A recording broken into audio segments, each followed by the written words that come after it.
I'm Shawnee Kircher. I'm the Madam Proprietor here at Alchemy and Ashes. Alchemy and Ashes is a parlor of magical curiosities inspired by history, myth, and magic. One of the main focuses of things we sell are tools to empower people in their path who practice witchcraft or modern paganism. We have a very diverse clientele. We have people from all walks of life. We have people that are new to this concept of a different spirituality. We have a lot of people that maybe feel like they don't fit in many other places, and this is kind of their safe place. You know, we're kind of like a bunch of weirdos and misfits and outcasts, and this is a place that kind of brings them all together. So each room in the shop is curated to be its own little space. We have a room that's just all crystals and gemstones and jewelry.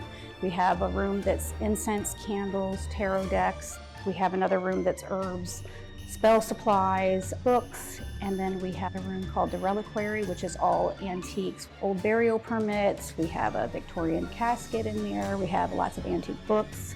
I had a dealer ask me one time what kind of things that I'm looking for, and he says, so kind of like if Dracula traveled the world, all the things, all the treasures he would bring back for his castle. And I thought, yeah, and if Morticia Addams was his interior designer, that is the Reliquary. Then we have the Conservatory, which is our gallery for local artists that we started during the pandemic because a lot of art didn't have a home at the time, and so we wanted to give it a place for our local artists to be able to display their works and get some new eyes on them. We recently created Ashbriar Abbey to be our new event and classroom space because we outgrew our old space. This was designed to be like the inside of an old mausoleum with lots of details and like hidden little bits of information here and there around the room. You'll notice there's a couple of tombs on the walls of women who were actually accused of witchcraft. We have our owlry, which is, you know, messengers from the living to the dead and back and forth.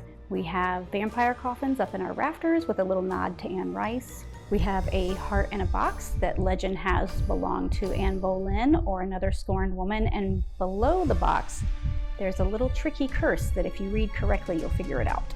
My favorite is when people come in and they're not sure what to expect, and you can see on their face they're like, what have I walked into? And then before you know it, they come up and they have questions and they want to ask about some of these things. So I love to see people's minds being opened a little bit, and before you know it, they're coming up and they're bringing a rose quartz or a white spell candle just to try something out, you know, and just to see that there's a different way of doing things. What excites me the most is that we've built a really good community of us weirdos and misfits, and if you can't find somewhere like that, sometimes you have to build it, and that's what I've done. And that's like my proudest accomplishment is all the people that come and they say that they feel safe here and they feel connected and they feel like somebody gets them, because I feel like that's really important. Witchcraft at its core is a path of self-empowerment. It also helps you feel a little bit more connected to the natural world. You'll see your place in the web.